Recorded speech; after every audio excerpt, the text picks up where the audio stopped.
আপুনি জানেনে ফ্লাইটত উঠাৰ সময়ত আপোনাক কোৱা হয় please turn on flight mode Everyone please turn on flight mode on your phone.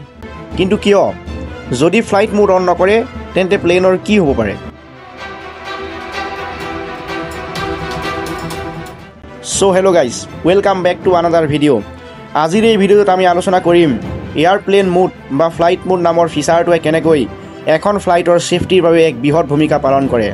Let's gate started যেতিয়া প্লেনখনে টেক অফ কৰে পাইলটে তলৰ কণ্ট্ৰল টাৱাৰৰ পৰা কনষ্টেণ্ট ছিগনেল আৰু কমিউনিকেশ্যন পায় এই কণ্ট্ৰল টাৱাৰে পাইলটক জনায় আগত বতৰ কেনে কোন ফ্লাইট আগত আছে আৰু কিমান এল্টিটিউড ছেফ এই কমিউনিকেশ্যন সম্পূৰ্ণ হয় ৰেডিঅ' ফ্ৰিকুৱেঞ্চিৰ মাধ্যমেৰে পাইলটে হেডছেট লগাই থাকে আৰু টাৱাৰৰ ইনষ্ট্ৰাকশ্যন শুনি প্লেন কণ্ট্ৰল কৰে কিন্তু যদি এজন যাত্ৰীয়ে নিজৰ মোবাইল ফোন অন কৰি ৰাখে তেতিয়া সেই ফোনে তলৰ নেটৱৰ্ক টাৱাৰ স্কেন কৰিবলৈ আৰম্ভ কৰে এই ছিগনেল স্কেনিঙে পাইলট আৰু কণ্ট্ৰল টাৱাৰৰ মাজৰ ৰেডিঅ' কানেকশ্যনত ইণ্টাৰফাৰেঞ্চ সৃষ্টি কৰে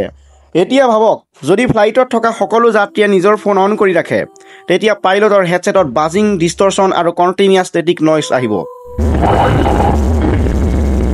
ইয়াৰ ফলত পাইলটে কণ্ট্ৰল টাৱাৰৰ ইনষ্ট্ৰাকশ্যন বুজিব নোৱাৰিব আৰু এইটো এক্সট্ৰিমলি ডেঞ্জাৰিয়াছ হ'ব পাৰে কাৰণ তেওঁ জানিব নোৱাৰে আগত ধুমুহা আছে নে বা অন্য কোনোবা ফ্লাইট একে ডাইৰেকশ্যনত উৰি আছে এইবোৰৰ উপৰি ফ্লাইট আকাশত থাকোঁতে ফোনে কনষ্টেণ্ট ছিগনেল বিচাৰি থাকে যাৰ ফলত বেটেৰী ড্ৰেইন হয় আৰু অভাৰ হিটিঙো হ'ব পাৰে মানে ফ্লাইট মোড অন নকৰিলে ফোন আৰু প্লেন দুয়োতে ডিষ্টাৰবেঞ্চ পায়